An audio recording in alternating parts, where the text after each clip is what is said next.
Bonjour tout le monde, j'espère que ça va bien. Simon Brière, stratège de marché principal d'RGO Canada. Mon Dieu. On est à quelque part au mois de mai, certains jeudis, je pense qu'on est le 25 mai, voilà.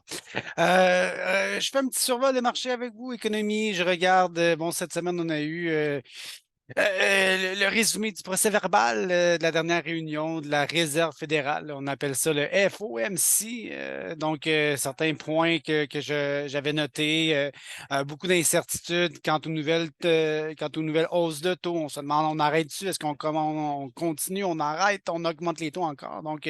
On parle beaucoup des taux d'intérêt, l'incertitude aussi liée au défaut de paiement de la dette des États-Unis, peut-être même une légère récession et l'inflation toujours élevée. Donc voilà, certains points qui ont discuté. Je regarde le plafond de la dette actuellement, on est à 31 milliards. Donc le plafond est atteint techniquement et on pourrait faire défaut sur cette dette-là, quoique c'est peu probable. Ils devraient s'entendre, mais il y a un certain jeu politique qui s'opère aux États-Unis. Et on pourrait faire défaut. Donc, c'est très important, quoique peu probable. On se croise les doigts, je vous dis, parce qu'il y a des répercussions très importantes. Et l'inflation, je regarde l'inflation de base à 5,5 elle est anormalement élevée. On doit la faire baisser aux alentours de 2.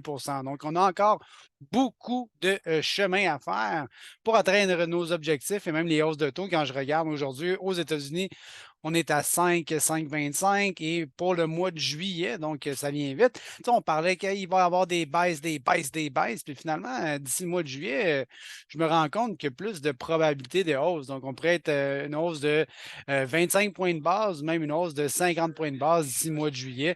Donc, les perspectives que les taux vont baisser rapidement et violemment aux États-Unis, ben, c'est peut-être pas pour tout de suite, à court terme. Donc, 5,25 on serait là, on est au même niveau que 2007 et on pourrait peut-être continuer à augmenter. On se pose la question. Je pense qu'on est probablement bientôt fini les hausses de taux, là, selon moi, malgré tout. Bon. Dollar canadien, 73,52, hein, l'augmentation des taux aux États-Unis, ça augmente la valeur du US et si ça fait monter le US, ben, ça fait baisser le CAD. Quoi qu'on est encore extrêmement valide dans ce range-là, entre 72 et 75, bon an, mal an. On est très stable, on est même en plein milieu de cette fourchette. Le pétrole a remonté tranquillement, mais aussi se demeure à l'intérieur d'une fourchette entre 70 et 80 dollars, disons. OK? Donc, depuis presque 6 mois maintenant, on a une stabilité relative des cours du pétrole. J'embarque dans les grains maintenant. Quand même un rebond cette semaine, à peu près 30 sous. On avait passé en dessous de 5 le boisseau pour les contrats de nouvelle récolte décembre. Donc, un petit peu un regain. Malgré tout, on a eu quand même une baisse assez significative. Le marché a baissé de 2 piastres, mais il a remonté d'un 30 cents. Ah, je te l'avais dit que ça allait remonter. Ben non, quand même, on ne sait pas jamais. Malgré tout, voilà.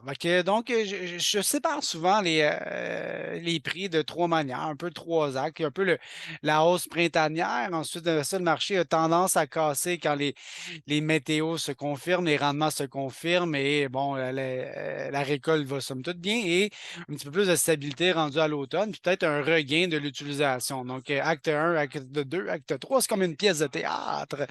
Cette année, on a eu très peu, sinon pas en tout, de rallye printanier. Sauf le petit 30 cents qu'on a eu, mais qui effaçait des points, des pertes. Essentiellement, le point de départ, hein, on partait de très élevé, on partait de 6 piastres et quelques le boisseau récemment. Donc, le point de départ est important parce qu'on n'était pas à 3 piastres, puis on est monté à 3 piastres et demi. Donc, le contexte est très important pour essayer d'analyser ce graphique-là. Mais effectivement, il y a très peu de risque de prime de risque pour le marché actuellement. On a un contexte similaire à 2013 ou d'il y a 10 ans, avec 3 ans de fort prix, on avance de 10 ans, hop, on retrouve dans un contexte plutôt similaire, 5,83 les contrats de juillet actuellement. Donc, on a augmentation de la production, baisse de la demande, un petit peu tout ça. Et là, on se dit, ah, il va-tu y avoir, comme 2012-2013, un marché qui tranquillement baisse jusqu'à 4 piastres? En 2012, ça avait monté au niveau de la sécheresse, on se rappelle. Donc, on ne peut pas prédire l'avenir, mais je ferai bien attention à faire des comparaisons avec 2012. Quoique le petit regain aujourd'hui, il vient de la météo. Il n'a pas plu beaucoup dans la dernière semaine. Ça, c'est pour les derniers 7 jours, les précipitations observées. Et pour les prochains 7, ben là aussi, il n'annonce pas beaucoup. Il y aurait peut-être 2 semaines back-à-back de temps plus sec et c'est comme ça que ça commence habituellement. Donc, 2 semaines ne fait pas une tendance, mais le marché doit réagir face à une possibilité que cette incertitude.